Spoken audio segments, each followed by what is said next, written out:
Hey guys, in this video I'm going to show you how to delete Grok AI account. The first thing I want you to do is come into grok.com, make sure you're logged in because you need to be logged in to delete your account, and then come at the bottom left, you click on your profile icon, then I want you to click on the first option right here, which is settings.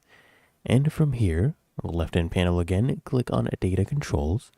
Now I want you to scroll all the way down until you see this right here, delete account. You'll be permanently deleting your account and all the associated data from the XAI platform. Any chats that you have done, anything you've created will be deleted, and these are immediate. They cannot be undone. If you're okay with that, click here on delete.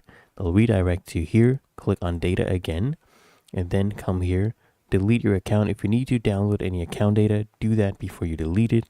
Click here on delete, and then you just go ahead and type in your email address to confirm. Okay, then hit delete, and you have now deleted your account. Really that easy. If you found this helpful, make sure you smash the like button, subscribe to app